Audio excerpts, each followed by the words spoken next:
तुमच्या जाहिरातीसाठी एक संधी मोठ्या प्रेक्षकांपर्यंत पोहोचवा. व्यवसाय असो किंवा इव्हेंट, विकासनामा सोबत जाहिरात करा. स्क्रीनवरील नंबरवर आजच संपर्क करा. विकासनामा, तुमचा आवाज, तुमची जाहिरात. तसंच विकासनामाला सबस्क्राईब करा आणि अपडेटेड रहा. नमस्कार, मी विकास मिरगणे. विकासनामा डिजिटल प्लॅटफॉर्म मध्ये आपलं सर्वांसोबत चर्चा करतोय. एका लेखकाची चर्चा, एका पत्रकाराची. एका आधीची गोष्ट ही खूप महत्वाचं पुस्तकाचं प्रकाशन वर्षापूर्वीच पार पडलं.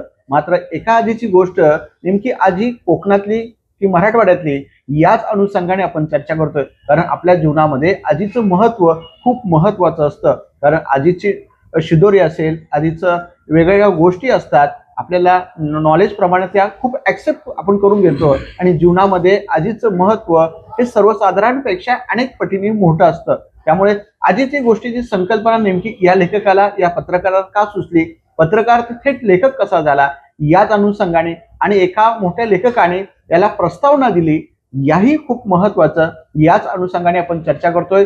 ज्येष्ठ पत्रकार, लोकसत्तेचे जे पॉलिटिकल प्रतिनिधी म्हणून असलेले विकास महाडिक सर, स्वागत आहे विकासनामामध्ये. नमस्कार.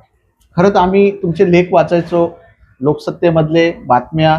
थेट तुम्ही आज लेखक म्हणून इथे आलेले आहात. कशी संकल्पना सुचली एका आजीची गोष्ट?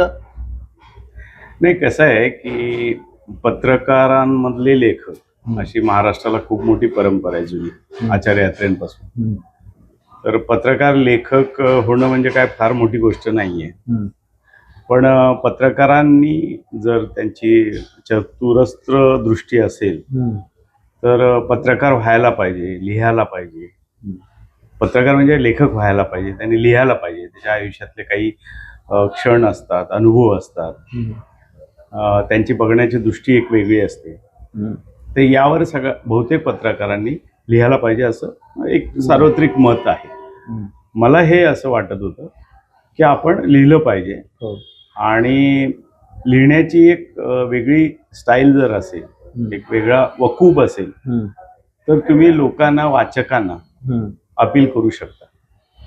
आणि माझ्या आजीवर, आता तुम्ही म्हणालात की ही आजी कोणाची, ही खानदेशातली आहे, मराठवाड्यातली आहे, विदर्भातली आहे की कोकणातली आहे, तर ही आजी माझी आहे. माझ्या आईची आई म्हणजे माझी आजी. ओके. आणि म्हणजे याचा अर्थ ती कोकणातली आहे. मी कोकणातला माणूस आहे. वडिलांकडची आजी होती की आईकडची? आईची आई. मी म्हणालो अगोदरच की ही आईची आई होती आणि जिच्याकडेच माझा जन्म झाला होता. त्यामुळे माझं जे अतिशय जन्म आणि त्याचं पहिले जे काय 4-5 वर्षाचं बालपण असतं प्रॉपरली, ते तिच्याकडेच गेलं होतं. माझी नाळ तिथेच पुरली होती असं म्हटलं तरी काय हरकत नाही, माझ्या आजोळत.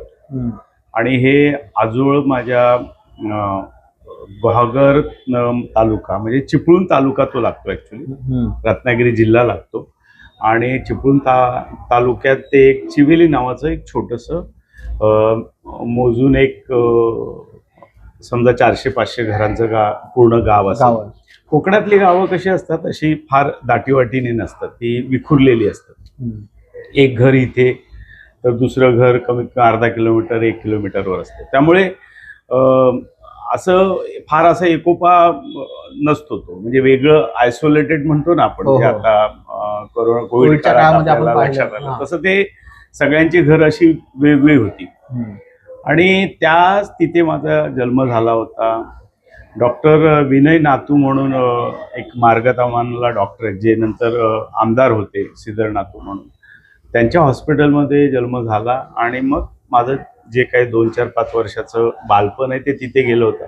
त्यानंतर आम्ही सगळे नवी मुंबईत आलो आणि पुन्हा मला त्या आजोळची ओढ लागली. आणि मी खूप हट्ट करून, अक्षरशः मार खाऊन तिकडे गेलो.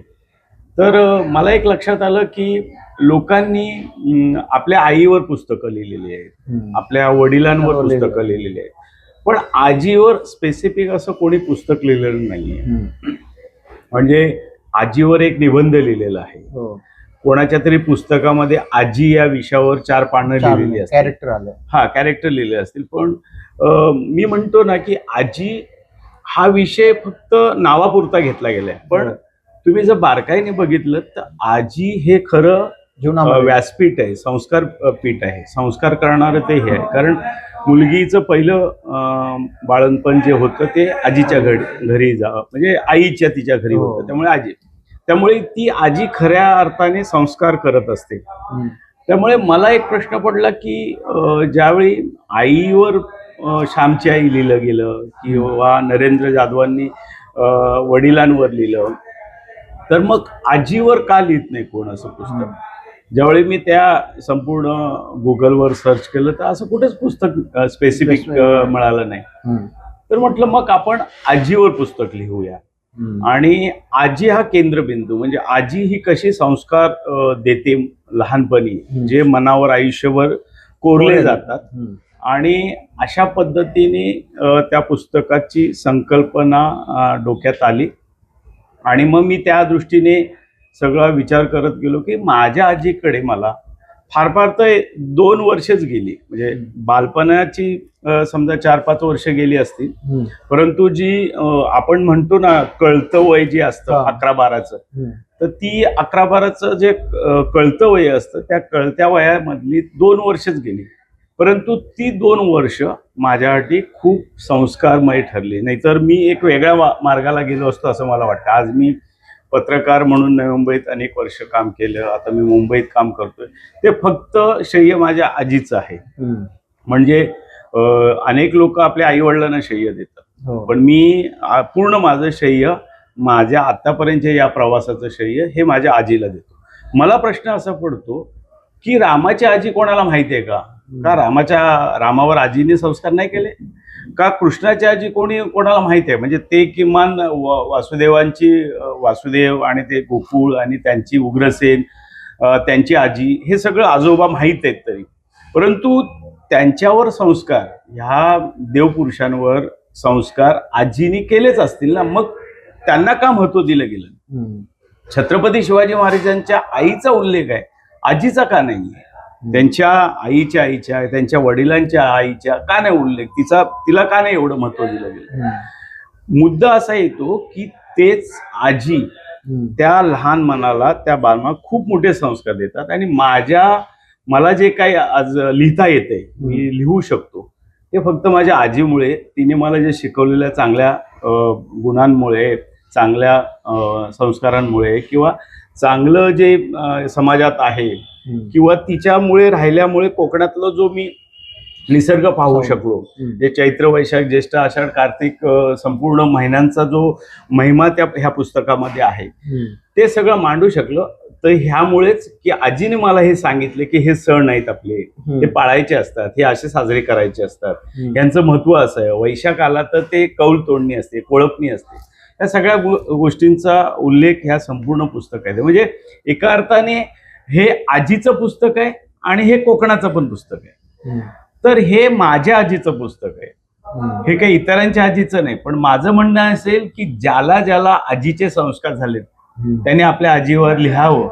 त्यांना लिहिता येत नसेल तर त्यांनी मला सांगावं. मी पूर्ण जगातील आज्यांच्यावर पुस्तक लिहायला तयार आहे. कारण आजी हे संस्कार पीठ आहे, विद्यापीठासारखं ते संस्कार पीठ आहे. आणि मायेची ऊब पण आजीच आपल्याला, मायेची ऊब खऱ्या अर्थाने आजी दिसते. आई मारणार असेल तर आजी लपवते, बाबा बोरडणार असतील तर आजी लपवते.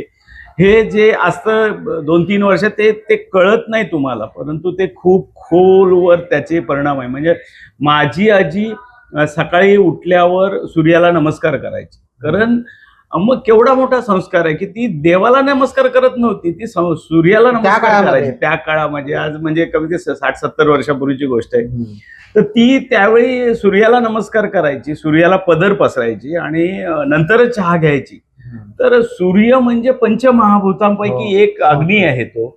आणि आपण जसं वायू, वारा, जल, जमीन वगैरे बोलतो, तसं सूर्य हे पूर्वी पण होता, आज पण आहे, उद्या आहे. म्हणजे सूर्यच हा खरा शाश्वत आहे, क्षणिक फक्त इतर सगळ्याच गोष्टी आहेत. पण सूर्याला ती आराधना करूनच नंतर चहा चुलीवर टाकायचे. हा संस्कार आजही मला घेता येण्यासारखं आहे, म्हणून मी आजही सूर्याला पहिल्यांदा नमस्कार करतो सकाळ. सर, लेखक जे आहे मधु मंगेश कर्णिकांनी प्रस्तावना केलेली आहे, त्यांनी सुद्धा खूप छान तुमचं वर्णन दिलंय. कोकणातला एक पत्रकार मुंबईत येऊन एक लेखक झाला, पुस्तक छान काढल्यानं आणि कोकणातल्या आजीचं महत्व एकदम प्रखरपणे त्यांनी सांगितलेलं. अशा प्रकारच्या प्रस्तावना आहे, काय सांगाल?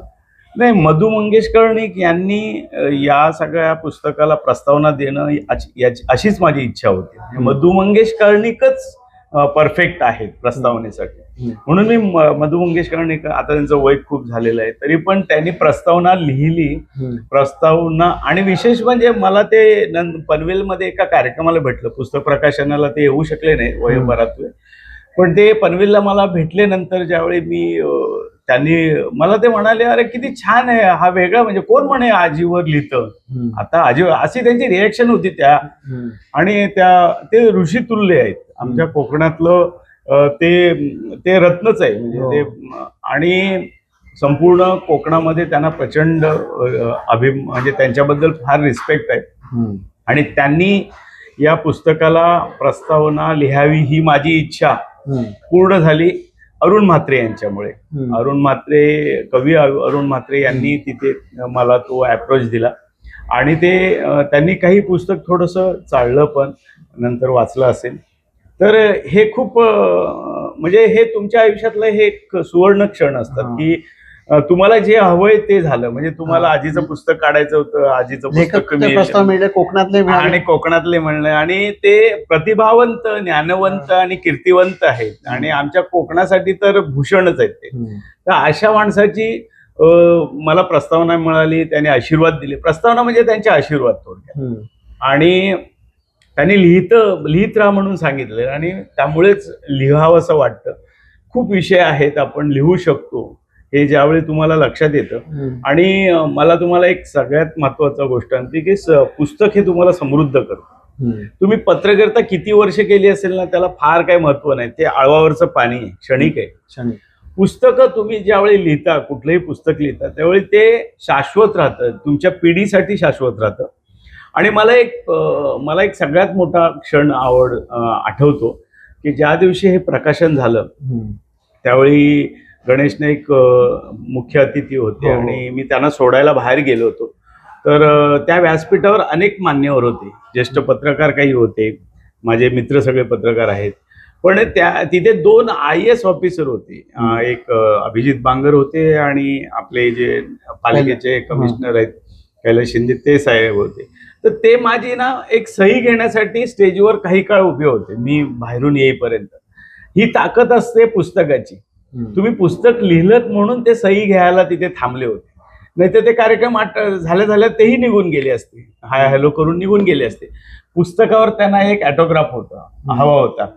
एक सनदी अधिकारी 2 तुमची वाट बघतात. त्याच्यानंतर अनेक लोकांनी तशा पद्धतीने एक छोटा लेखक समजा, अगदी पहिलंच पुस्तक, पहिलंच पुस्तक, आपण काय फार मोठे नाहीयेत, परंतु आपण लिहू शकलो.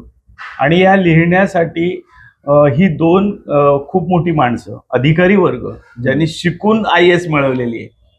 आणि ही माणसं ज्यावेळी तुम्हाला तुमची सिग्नेचर घेण्यासाठी उभे राहतात, असं म्हणतात, असं कोणीतरी म्हटलेलं आहे की ज्यावेळी तुमची सिग्नेचर कोणतरी घेतं त्यावेळी समजायचं की तुम्ही खऱ्या अर्थाने मोठे झालात. तर ही 2 मोठी माणसं तिथे उभी राहिली होती, वाट पाहत होती. तर असे क्षण या पुस्तकाने दिलेले आहेत. आणि या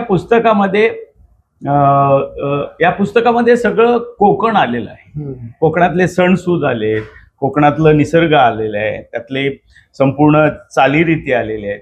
आणि आजीने मला काही संस्कार दिलेले आहेत. प्रत्येक पुस्तकाच्या नंतर जसं श्यामच्या आईनी श्यामला साने गुरुजींना जसे संस्कार दिले होते, तसं आजीने पण छोट्या छोट्या गोष्टी दिल्या, मला सांगितले. तर ती माझ्यासाठी भगवद्गीताच आहे एका अर्थाने, ती माझ्यासाठी कृष्णच आहे. सर, एका लेखकाने किंवा कवीने मला फोन करून सांगितलं, अरे हे पुस्तक मी वाचलं, ज्या कवीची तुम्ही अपेक्षा करत होता, तुम्ही त्यांचा नंबर शोधत होता, पण त्याच शेवटी लेखकाचा, कवीचा तुम्हाला फोन आला, अरे हे पुस्तक खूप छान सापडलं, विकास माडिकच बोलतायत का? तो काय किस्सा होता? तो किरण लेले, जे एक छानसे कवी आहे, ज्येष्ठ कवी आहेत, आणि मला त्यांचं अजूनही दर्शन झालेलं नाही. विशेष म्हणजे एक 25-30 वर्षापूर्वीपासून एक आमचा दिवाळी अंक निघतो. आमचे मित्र आहेत विश्वनाथ साळवी म्हणून, आनंदाचे डोई, तर त्यांच्यासाठी मी काही कविता वाचत होतो, म्हणजे त्यांना काढून देत होतो, स्क्रुटिनी करून देत होतो. त्यावेळी त्या किरण येलेंची एक कविता माझ्या वाचनात आली होती. नाणी, बंद्या रुपया आणि नाणी चिल्लर यांचं महत्व त्यांनी त्या कवितेत सांगितलं होतं की चिल्लर ही शेवटी देवाऱ्यात ठेवली जाते आणि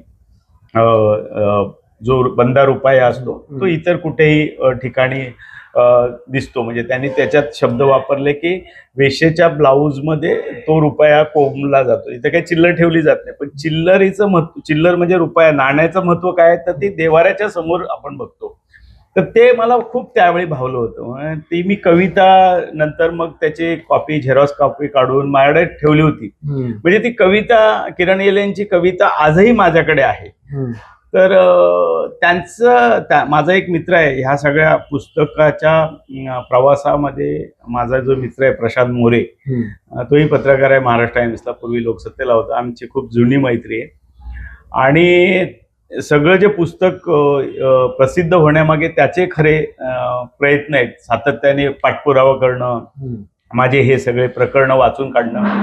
तर त्यांनी ते पुस्तक, आणि तो सगळीकडे, म्हणजे आता त्यांनी दाकरू सोमनांना परवा पुस्तक दिलं, तर तो स्वतःचं पुस्तक आहे या अभिमानाने सगळ्यांना, मोठ्या माणसांना देतो. किरण येलेला त्यांनी ते पुस्तक दिलं, विकास माडिकचं हे पुस्तक. तर ते किरण येले यांनी सकाळी उठले एकदा आणि त्यांनी वाचलं, एका क्षणात काही पानं वाचले आणि त्यांची रिॲक्शन, त्यांनी मला फोन केला 9, 9:15 सकाळी. तर त्यावेळी ते म्हणाले की खूप सुंदर पुस्तक झाले. एका प्रतिभावंत कवीने ती दिलेली मला थाप कौतुकाची किंवा शाबासकी फार महत्व, अशा पद्धतीने अनेक लोकांनी दिले. म्हणजे किरण येलेंचं पण मला कौतुक तर फार महत्वाचं आहे, कारण ते माझे आवडते कवी आहेत. तर अशाच पद्धतीने अनेक, म्हणजे एक कर्नाटकमधल्या आजी आहेत ज्या 78 इयर्स ओल्ड आहेत, किंवा एक वाशीतल्या आजी आहेत, तर त्यांनी पुस्तकं वाचून प्रतिक्रिया कळवलेली आहेत. तर काही प्रतिक्रिया आपण पुढच्या हिची आवृत्ती ज्यावेळी येईल त्यावेळी त्याच्यात ते छापणार आहोत. तर हे मला खूप अप्रूप वाटतं की अरे नाही, छोटं पुस्तक असेल, कोकणापुरता एक प्रादेशिक भाग असेल, त्याच्यात आला असेल, तरी पण लोकांना ते भावतं. मग तो मराठवाड्यातला असो, विदर्भातला असो, नाही. मग संजय मिस्किन म्हणून आपले पत्रकार मित्र आहेत, त्यांनी एका कार्यक्रमाला खूप म्हणाले, त्यांनी एक अशी ओळख केली, घरोघरी जर भाजी लागत असेल तर घरोघरी एक आजी असतेच आणि आजीवरचं हे पुस्तक सगळ्यांनी वाचायला पाहिजे, असं त्यांनी त्यावेळी रिॲक्शन दिली होती. ह्या अशा रिॲक्शन्स अनेकांचे आहेत. किरण येलेंची तर फारच चांगली आहे. सर, या पुस्तकामध्ये आयुर्वेदिक महत्व पण बऱ्यापैकी दिसतंय. तर आजीचं आयुर्वेदिक महत्वाचा किती या काळामध्ये फायदा होतो? नाही, कसं आहे की गावी एक प्रश्न साधा आपल्याला सगळ्यांना पडायला पाहिजे की आजीचा बटवा आपण त्या काळामध्ये खूप आजीचा बटवा आमच्याकडे पण होता, आमच्या आजीचा स्वतःचा बटवा होताच म्हणा. तर आजी ह्या सगळ्या अशा पद्धतीने कळत न कळत मुलांना शिकवत असतात. तर हे जे आयुर्वेदिक आहे ना, तर ते एक साधं उदाहरण म्हणजे, पूर्वी आपल्याकडे, आता डॉक्टर आहेत आपल्याकडे, याच्यापूर्वी फार वर्षापूर्वी हकीम किंवा वैद्य होते. त्याच्यापूर्वी काय होतं? काहीच नव्हतं. तर तुम्ही महाभारतात किंवा रामायणामध्ये डॉक्टर आले, हकीम आले, वैद्य आले असं कुठे उल्लेख नाही बघितलेला असेल. तर हे प्रत्येक जो वयोवृद्ध त्या घरातला माणूस, बुजुर्ग असेल, प्रमुख असेल, कुटुंब प्रमुख, त्याला वनस्पतींचं ज्ञान असायचं. तसंच वनस्पतींचं ज्ञान म्हणजेच आयुर्वेदाचं ज्ञान हे आमच्या आजीला पण होतं. म्हणजे एकदा मी भात कापत असताना, म्हणजे आजी सगळे जे आजोबातले वाडीतली सगळी मंडळी असायची, आम्ही भात कापायला जायचो. त्यावेळी भात असा, उन्हाळ्याचेच दिवस होते, तर भात कापताना कचकर माझी ही आहे करंगळी आहे, ती कापली गेली, पूर्ण उडली, एकदम तिचा भागच उडला. ते छोटस 11 वर्षाचं मूल आणि त्याची ती करंगळी उडणं कसं असू शकतं? तर त्यावेळी आजीने लगेच ते सगळं, चिळकंडीच उडली होती रक्ताची. आजीने पटकन शेकटाच्या पालाचा, कोवळा जो पाला असतो तो असा आणला, तो असा कुटला आणि बांधला आणि एक चिंदी घेतली आणि त्याच्यावर रशी बांधली. झालं. ते आजही बघा ते बोट भरलेलं आहे. म्हणजे त्या लगेच पटकन ते भरून गेलं. म्हणजे ते आयुर्वेद होतं ना, ते एका अर्थाने शेकटाचा त्या कोवळा पाला हा आयुर्वेद होता. अशा अनेक गोष्टी, मला विंचू चावला होता, तर आजीने काही नाही, चुना घेतला आणि लावला. तर अशा गोष्टी तिथे पदोपदी लक्षात येतं. ते आयुर्वेदच थोडक्यात. सर, दुसरं एक पुस्तक तुमचं मार्केटमध्ये येत आहे, ते काय असणार आहे? त्या काय संकल्पना असणार आहे त्या पुस्तकामध्ये? नेमकी काय करताय? काय माहितीये का, तुम्हाला ना लक्ष ठेवावे लागतात. आता हे पुस्तक एका आजीची गोष्ट, हे पुस्तक तुम्ही जे बघताय हे म्हणजे एका आजीची गोष्ट, तर एका लग्नाची गोष्ट, एका ह्याची गोष्ट, एका आजीची गोष्ट आहे. तर तुम्हाला लक्षात आहे की तो टार्गेट आहे ना खूप वर्षापूर्वीच ठेवलं गेलं होतं, पण ते झालं नाही, वेळेत झालं नाही, माझं लक्षात आलं. आणि त्याला खूप काळ गेला ऍक्च्युली. तर हे फार पूर्वीच पुस्तक प्रकाशित व्हायला पाहिजे होतं असं मला वाटतं, आजीची गोष्ट, एका आजीची गोष्ट. पण मग मी लक्षात घेतलं की असं होता कामा नये. यानंतर जर तुम्हाला आता लिहिण्याची एक वकूब आली तर तुम्ही टार्गेट ठेवलं पाहिजे. म्हणून मग मी 5 पुस्तकांचं टार्गेट ठेवलेलं आहे. इथे 5 पुस्तकं आहेत, त्या पुस्तकांची नावं पण मी निश्चित केलेली आहेत. इन बिटवीन एक कृष्णवाणी, हे काय माझं क्रिएशन नाही. ते पुस्तक जे नवीन पुस्तक येणार आहे त्याच्यासाठी मी अक्षय तृतीयाचाच मुहूर्त ठेवला होता, परंतु काही कारणास्तव अजून ते प्रिंटिंगला गेलेलं नाहीये. तर त्या पुस्तकामध्ये कृष्ण आता असतात तर त्याने काय विचार दिले असतील प्रत्येक घटनेबद्दलचं, असं ते कृष्ण थॉट्स असतात. म्हणजे लोकांना आहे ना, आता खूप लोक तुम्ही बघाल ना, सगळी लोक परेशान आहेत. म्हणजे हर शख्स परेशान आहे असं आपण म्हणतो की कोणाला ना कोणाला काही ना काही प्रॉब्लेम सुटत, म्हणजे त्रस्त असतात त्या सगळ्या प्रॉब्लेम्समुळे. तर अशा वेळी कृष्ण असेल तर तुम्हाला काय सांगेल, म्हणजे तुम्हाला उदाहरणार्थ एक छोटंसं उदाहरण त्यातलं सांगतो की आपण तुलना करत असतो.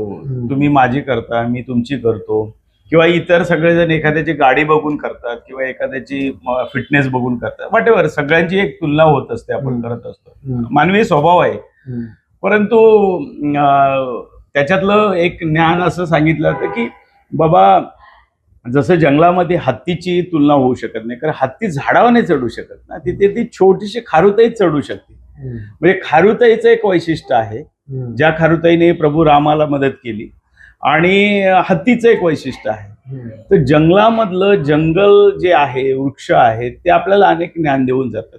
तर ही पण एक छोटीशी गोष्ट असते की तुम्हाला कंपॅरिझन करण्याची काय आवश्यकता नाही. तुम्ही तुमचे असता, तुम्ही स्पेशल असता, आणि इतर सगळेजण पण एक स्पेशल पद्धतीने. त्यामुळे कोणी कोणाची तुलना करू नये, आपण आपल्या पद्धतीने जाऊ. ठीक आहे सर. हे पुस्तक जर मला खरेदी करायचं असेल की प्रेक्षकांसाठी असेल तर कुठे मिळेल आणि काय याची प्राइस आहे साधारणपणे?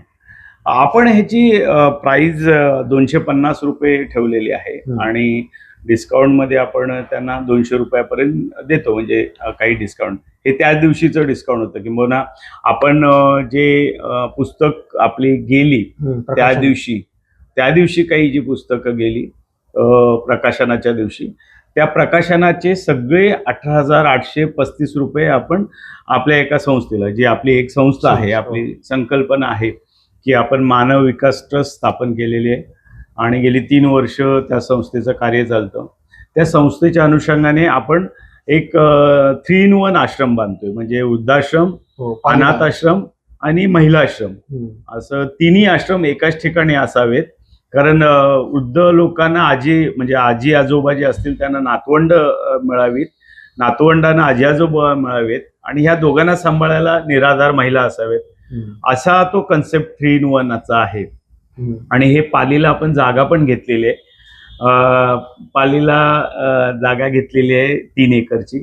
तिथे पाली शिळोशी नावाचं गाव आहे तिथे. तर त्या संस्थेला आपण ती संपूर्ण पुस्तकाची किंमत जी आली आपल्याकडे त्या प्रकाशनाच्या दिवशी ती आपण दिली, आणि यानंतरही जे पुस्तक प्रकाशनामधून येतील पैसे, ते सगळे पैसे त्या संस्थेलाच दिले जाणार आहेत.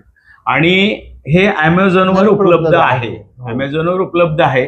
तर माझी सगळ्यांना विनंती आहे की कोणाला आजीचं पुस्तक वाचायचं त्याने पुस्तक वाचावं, कोणाला त्या संस्थेला मदत करायची आहे म्हणून ते पुस्तक घ्यावं. उद्देश तुमचे काही असो, पण हे पुस्तक तुम्ही खरेदी करा, जेणेकरून कळत नकळत तुमचे 250 रुपये त्या संस्थेला जातात. आणि एक आजीचं काय, एक आजीची गोष्ट म्हणजे काय ते वाचायचं असेल, म्हणजे ते जर तुम्हाला जाणून घ्यायचं असेल तर हे पुस्तक तुमच्यासाठी आहे. सर खूप खूप आभार आणि तुम्हाला सुद्धा शुभेच्छा.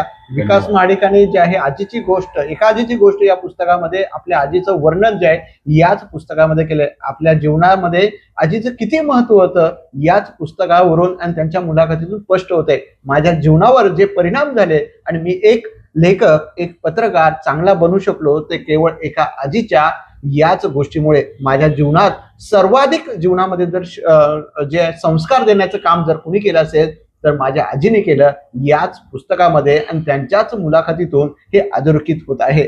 त्यामुळे जर कुणाला हे पुस्तक घ्यायचं असेल तर त्यांच्याशी संपर्क साधा किंवा अमेझॉनवर सुद्धा हे पुस्तक तुम्हाला उपलब्ध होईल. आणि हे पुस्तक ज्यांनी खरेदी करेल तेच मदत एका संस्थेला, जी संस्था गरिबांसाठी काम करत आहे किंवा वृद्धाश्रम नवीन करत आहे त्यांच्यासाठीच हे पुस्तक तुमच्यासाठी खूप महत्वाचं असणार आहे. धन्यवाद. तुमच्या जाहिरातीसाठी एक संधी मोठ्या प्रेक्षकांपर्यंत पोहोचवा. व्यवसाय असो किंवा इव्हेंट, विकासनामासोबत जाहिरात करा. स्क्रीनवरील नंबरवर आजच संपर्क करा. विकासनामा, तुमचा आवाज, तुमची जाहिरात. तसंच विकासनामाला सबस्क्राईब करा आणि अपडेटेड रहा.